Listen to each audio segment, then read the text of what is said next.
Story number 1. ఒక real life స్టోరీతో ఈ వీడియోని మొదలు పెడతాను. జీవితంలో చిన్న చిన్న కష్టాలకే మనమందరం అల్లాడిపోతూ ఉంటాం. ప్రపంచంలో ఉన్న కష్టాలన్నీ మన మీదే పడ్డాయని ఏడుస్తాం. ఛీ, ఏంటి జీవితం అని బాధపడుతూ ఉంటాం. కానీ ఎన్ని కష్టాలు ఎదురైనా, జీవితంలో ఎన్ని కోల్పోయినా, అన్నీ ఉన్నవారితో పోల్చితే మనం ఏ విషయంలోనూ తక్కువ కాదని మనసులో బలంగా అనుకుంటే మొదలుపెట్టిన పని ఖచ్చితంగా పూర్తవుతుందని నిరూపించిన ఓ మహిళ కథ ఇది.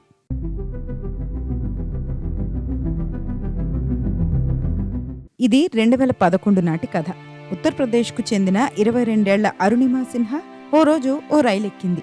ఆమెపై దొంగలు దాడి చేశారు. ఆమె దగ్గరున్న గోల్డ్ చైన్ని లాక్కోవాలని ప్రయత్నించారు. ఆమె ప్రతిఘటించింది. వారు ఆమెను తీవ్రంగా కుట్టారు. అయినా ఆమె వెనకడుగు వెయ్యలేదు. కానీ మద్యం మత్తులో ఉన్న ఆ దొంగలు ఆమెను కదులుతున్న రైలు నుంచి కింద పడేశారు. అదే సమయంలో ఎదురుగా వచ్చిన రైలు ఆమెను ఢీకొట్టింది. ఆ తర్వాత ఆమె కాళ్ళు పట్టాల మీద పడిపోయాయి. సాయం చేయడానికి ఎవ్వరూ లేరు. లేవడానికి ఒంట్లో శక్తి లేదు. ఆ రాత్రంతా ఆమె పట్టాల మీదే ఉంది. 49 రైళ్లు, అక్షరాల 49 రైళ్లు ఆమె కాళ్ల మీద నుంచి వెళ్ళాయి. మరుసటి రోజు చాలా క్రిటికల్ సిచ్యువేషన్లో రైల్వే ట్రాక్ పై పడి ఉన్న అరుణిమా సిన్హాను చూసిన స్థానికులు ఆమెను హాస్పిటల్లో జాయిన్ చేశారు. ఆ ప్రమాదంలో అరుణిమా సిన్హా తన ఎడమ కాలును పోగొట్టుకుంది. కుడి కాలుకు సర్జరీ చేయాల్సి వచ్చింది. హాస్పిటల్ బెడ్ పై ఉన్న అరుణిమా సిన్హాను చూసిన చాలా మంది అయ్యో పాపం అని అనుకున్నారు. కానీ నెవర్ గివ్ అప్ అన్న మనస్తత్వం అరుణిమా సిన్హా సొంతం. తాను విక్టిమ్ కాదని, ఒక విక్టిమ్గా బతకడం తనకు ఇష్టం లేదని అనుకుంది. ఎలాగైనా తన సామర్థ్యాన్ని ప్రపంచానికి తెలియజేయాలని భావించింది. అప్పుడే ఆమెకు మౌంట్ ఎవరెస్ట్ ఎక్కాలన్న ఆలోచన వచ్చింది. ప్రపంచంలోనే అత్యంత ఎత్తైన పర్వతాన్ని అధిరోహించి విధి విసిరిన సవాలులో గెలవాలని ఆమె నిర్ణయించుకుంది. అండ్ యు నో వాట్, రైలు ప్రమాదం జరిగిన 2 ఏళ్లకే ఆమె మౌంట్ ఎవరెస్ట్ని అధిరోహించింది. అంతేకాదు, ఎవరెస్ట్ శిఖరాన్ని అధిరోహించిన ఫస్ట్ ఫీమేల్ యాంప్యూటీగా చరిత్రలో నిలిచిపోయింది. అరుణిమా సిన్హా జీవితంపై ఇప్పటికే మన ఛానల్లో ఫుల్ వీడియో ఉంటుంది. ఆ లింక్ని డిస్క్రిప్షన్లో కూడా ఇస్తాను. ఈ వీడియో చూసిన తర్వాత దాన్ని కూడా చూసేయండి. Worth watching. Story number 2. ఒక ఊర్లో ఓ రైతు ఉండేవాడు. రోజంతా పొలం పని చేసుకోవడం, సాయంత్రం ప్రశాంతంగా కుటుంబంతో కాలక్షేపం చేయడం అతనికి అలవాటు. ఓ రోజు తన పొలం పనులకు ఎంతో ముఖ్యమైన ఓ గుర్రం ఆ రైతును వదిలేసి వెళ్ళిపోయింది. ఈ విషయం చుట్టుపక్కల వారికి తెలిసింది. ఆ రైతు ఇంటికి వెళ్ళి, అయ్యో, నీ గుర్రం కనిపించడం లేదట కదా, ఇప్పుడెలా, ఏం చేస్తావు అని అడిగారు. ఆ రైతు పెద్దగా ఏమీ మాట్లాడలేదు. గుర్రం పోయిందన్న బాధ కూడా అతనిలో కనిపించలేదు. ఓ 2-3 రోజుల తర్వాత ఆ గుర్రం మళ్ళీ తిరిగొచ్చింది. అంతేకాదు, తనతో పాటు మరో 2 గుర్రాలను కూడా వెనకేసుకొచ్చింది. అది చూసిన చుట్టుపక్కల జనాలు, నువ్వు చాలా లక్కీనాయ్, ఇప్పుడు నీకు 3 గుర్రాలున్నాయి అని అన్నారు. వారి మాటలకు ఆ రైతు పెద్దగా స్పందించనూ లేదు, 3 గుర్రాలున్నాయని సంబరపడిపోనూ లేదు. కొన్ని రోజుల తర్వాత ఆ రైతు కుమారుడికి గుర్రంపై స్వారీ చేయాలి అని అనిపించింది. ప్రయత్నిస్తూ కింద పడి కాలు విరగొట్టుకున్నాడు. ఆ విషయం తెలుసుకున్న చుట్టుపక్కల వారు మళ్ళీ ఆ రైతు దగ్గరికి వెళ్లారు. అయ్యో, నీకు సాయం చేసే నీ కుమారుడికి గాయాలయ్యాయి, ఇప్పుడు నీ పొలం పనులకు ఎవరు సాయం చేస్తారో అని అన్నారు. అప్పుడు కూడా ఆ రైతు ముఖంలో పెద్దగా బాధ కనిపించలేదు. మరుసటి రోజే ఆ ఊరికి అధికారులు వెళ్లారు. యువకులంతా ఆర్మీలో చేరాలని ఆదేశించారు. చాలా మందిని బలవంతంగా సైన్యంలో చేర్పించారు. కానీ గాయపడ్డాడు కాబట్టి సైన్యంలో ఏమీ చేయలేడని ఆ రైతు బిడ్డను వదిలేశారు. అది తెలిసిన స్థానికులు, నువ్వు చాలా లక్కీ, నీ కొడుకు నీతోనే ఉంటాడు అని అన్నారు. ఎప్పటిలాగే ఆ రైతు ముఖంలో సంతోషం కనిపించలేదు. తన చేతుల్లో ఏముంది, ఏం లేదు అన్న విషయాలపై ఆ రైతుకి పక్కా క్లారిటీ ఉంది. అందుకే సంతోషం వచ్చినా బాధ కలిగినా రెండిటిని ఒకే విధంగా యాక్సెప్ట్ చేశాడు. లైఫ్లో అప్స్ అండ్ డౌన్స్ చాలా సాధారణం. అప్స్ వచ్చాయి కదా అని ఇక లైఫ్లో డౌన్సే ఉండవని, లేదా కింద పడ్డాం కదా అని ఇంకెప్పుడు పైకి లేచి నిలబడలేమని అనుకుంటే పొరబడినట్టే. ఎలాంటి సిచ్యువేషన్లో అయినా కామ్గా ఉండాలి. మనం చేయాల్సిన పని చెయ్యాలి. మన చేతుల్లో లేని వాటి గురించి ఎంత ఆలోచిస్తే ఏం ప్రయోజనం? మరి కష్టం వచ్చినా సంతోషం వచ్చినా మీరు ఎలా రియాక్ట్ అవుతున్నారు ఆలోచించండి. వాస్తవానికి ఒక్కోసారి పెద్ద పెద్ద సమస్యలకు చాలా చిన్న చిన్న పరిష్కారాలు ఉంటాయి. అంత పెద్ద సమస్యకి ఇంత చిన్న పరిష్కారమా అని అనిపిస్తుంది. కానీ అదే వర్కౌట్ అవుతుంది. అదేవిధంగా చిన్న చిన్న కథలు కూడా చాలా థాట్ ప్రొవోకింగ్గా ఉంటాయి. ఒక్కోసారి చాలా చిన్న విషయాలే మనల్ని ఆలోచింపజేస్తాయి. అవును కదా, నిజమే కదా అని మనల్ని రియలైజ్ అయ్యేలా చేస్తాయి.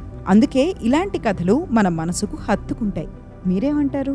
బై ద వే, మీకు డైలీ మోటివేషన్ కోసం ఉపయోగపడే విధంగా ఇప్పటికే మన ఛానల్లో చాలా వీడియోలుంటాయి.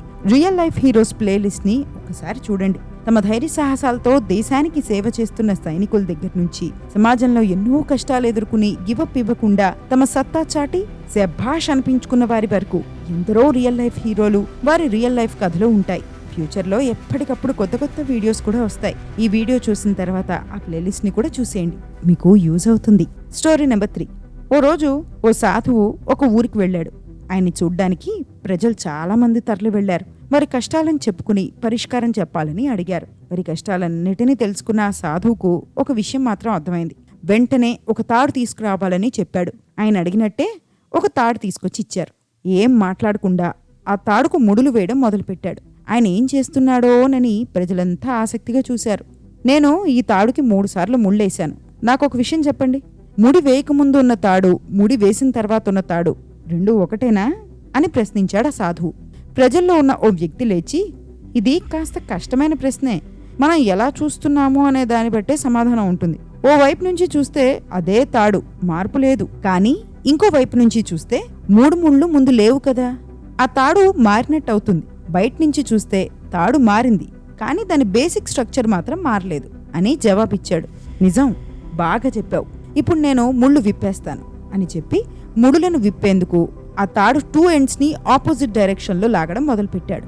అలా చేస్తే ముడి రాదు కదా, ముడి మరింత బలపడుతుంది, ముడి విప్పడం మరింత కష్టం అవుతుంది అని ప్రజల్లో ఒకరు జవాబిచ్చారు. కాదా, అయితే ముడి విప్పాలంటే ఏం చేయాలో చెప్పు అని అడిగాడు సాధువు.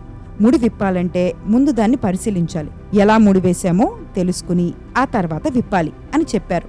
సాధువు ఒక నవ్వు నవ్వి, ఇదే నేను వినాలనుకున్నాను. నాకు చాలా కష్టాలున్నాయని మీరందరూ మీ బాధలు నాకు చెప్పుకున్నారు. కానీ ఎవరు కూడా ఆ సమస్యకు, ఆ కష్టానికి అసలు కారణాన్ని తెలుసుకునే ప్రయత్నం చేయడం లేదు. అసలు కారణమే తెలియకపోతే పరిష్కారం ఎక్కడి నుంచి వస్తుంది అని అన్నాడు ఆ సాధువు. ముడులు పడినా ఈ తాడు బేసిక్ స్ట్రక్చర్ మారలేదు. ముడి ఎలా వేశారో తెలిస్తే ఎలా విప్పాలో తెలుస్తుంది. జీవితంలో సమస్యలు కూడా అంతే అని చెప్పాడు ఆ సాధువు.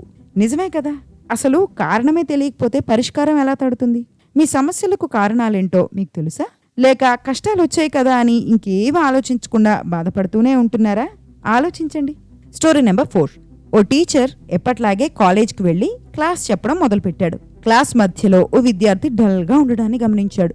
ఆ స్టూడెంట్ ఎవ్వరితోనూ మాట్లాడకుండా ఉండిపోయాడు. ఫ్రెండ్స్ కూడా లేరని టీచర్కి తెలిసింది. కాలేజ్ అయిపోయిన తర్వాత ఆ స్టూడెంట్ని తన దగ్గరికి పిలిచాడు ఆ టీచర్. నువ్వెప్పుడు సైలెంట్గానే ఉంటున్నావు, డల్గా కనిపిస్తున్నావు, ఎవరితోనూ మాట్లాడడం లేదు, ఎందుకని అని అడిగాడు. నా జీవితంలో చాలా బ్యాడ్ ఇన్సిడెంట్స్ జరిగాయి, జీవితం మొత్తం కష్టాలే ఉన్నట్టు అనిపిస్తోంది, వాటి గురించి ఆలోచిస్తూ ఉండిపోతున్నాను, దేని మీద కాన్సన్ట్రేట్ చేయలేకపోతున్నాను అని చెప్పాడు. కొంచెం సేపు ఆలోచించిన టీచర్, ఎప్పుడైనా ఫ్రీగా ఉంటే ఒకసారి ఇంటికి రా అని చెప్పాడు. ఓ ఆదివారం ఆ స్టూడెంట్ ఆ టీచర్ ఇంటికి వెళ్ళాడు. నిమ్మరసం తాగుతావా, ఇప్పుడే తెస్తానాగు అని చెప్పి కిచెన్లోకి వెళ్ళిన టీచర్ 5 నిమిషాల తర్వాత ఫ్రెష్ లెమన్ జ్యూస్ తీసుకొచ్చాడు. అది తాగిన తర్వాత ముఖం కాస్త వికారంగా పెట్టాడు ఆ విద్యార్థి. ఏమైంది అని అడిగాడు టీచర్. ఇందులో కాస్త ఉప్పు ఎక్కువైంది. అవునా, ఇటివ్వు, దాన్ని పడేసి కొత్తగా ఇంకోటి చేసి తీసుకొస్తాను. ఇంత దానికి మొత్తం పడేయడం ఎందుకు టీచర్, కాస్త ఉప్పు ఎక్కువైంది అంతే కదా, కొంచెం షుగర్ యాడ్ చేస్తే సరిపోతుంది కదా, నిమ్మరసం టేస్టీగా అవుతుంది అని అన్నాడు విద్యార్థి. కదా, నేను కూడా నీకు ఇదే చెబుదామని పిలిచాను. లైఫ్ కూడా ఈ నిమ్మరసం లాంటిదే. జీవితంలో బ్యాడ్ ఎక్స్పీరియన్సెస్ అనేవి ఈ జ్యూస్లో ఉన్న ఎక్సెస్ ఆఫ్ సాల్ట్ లాంటివి. నిమ్మరసం టేస్ట్ని పెంచాలి కదా అని అందులో నుంచి ఉప్పును వేరు చేయగలమా? ఉప్పు తీయలేము, కానీ షుగర్ని యాడ్ చేయొచ్చు, దాని టేస్ట్ పెంచొచ్చు, అది మన చేతుల్లోనే ఉంది అని నవ్వుతూ చెప్పాడు ఆ టీచర్. ఆ స్టూడెంట్ ఆలోచనలో పడ్డాడు. జీవితంలో కష్టాలు తప్పవు, వాటిని మనం చెరిపేయలేము, కానీ మన లైఫ్ని మార్చుకునేందుకు ఎప్పటికప్పుడు కృషి చేయొచ్చు. హ్యాపీగా ఉండేందుకు ప్రయత్నించి సాడ్ ఫీలింగ్స్ని దూరం చేసుకోవచ్చు. గతం గురించే ఏడుస్తూ కూర్చుంటే నీ ప్రెజెంట్ మారదు, నీ ఫ్యూచరు మారదు అని అన్నాడు ఆ టీచర్. అంతే కదా, కష్టాలతో జీవితం అంధకారంలో కూరుకుపోయింది అనుకుంటూ ఎప్పుడు బాధపడుతూనే ఉంటే ఏం మారుతుంది? ఏమీ మారదు. మోయలేనంత భారంగా మారిపోయిన పాత జ్ఞాపకాలను పక్కన పెడితే మనం లైట్గా ఫీల్ అవుతాం, ముందుకు కదులుతాం. మరి మీరేం చేస్తున్నారు? భారమైన జ్ఞాపకాలతో ఎన్ని రోజులను ట్రావెల్ చేస్తారు? ఒక్కసారి ఆ లగేజ్ని తీసేయండి, మీకు మీరే కొత్తగా అనిపిస్తారు. ఇది ఫ్రెండ్స్ ఇవాల్టి వీడియో. ఈ 4 కథలు మీకు బాగా నచ్చాయని అనుకుంటున్నాను. నాకైతే సెకండ్ స్టోరీ చాలా ఇష్టం. నా లైఫ్లో ఆ స్టోరీ లెసన్ లాగా బాగా హెల్ప్ చేసింది. వీటిల్లో మీకు నచ్చిన, మీకు కనెక్ట్ అయిన కథ ఏదో కామెంట్ సెక్షన్లో చెప్పండి. ఇలాంటి మరిన్ని షార్ట్, క్రిస్ప్ అండ్ ఎఫెక్టివ్ స్టోరీలపై ఇంకా వీడియోలు కావాలంటే కామెంట్ చేయండి, ఖచ్చితంగా చేస్తాను. That's it for today. ఇలాంటి మరిన్ని కంటెంట్స్ కోసం మన పెన్ అండ్ వాయిస్ స్టోరీస్ ఛానల్ని సబ్స్క్రైబ్ చేసుకోండి. ఈ వీడియోను లైక్ చేసి మీ ఫ్రెండ్స్ అండ్ ఫ్యామిలీతో షేర్ చేయండి. More exciting videos coming up. Stay tuned.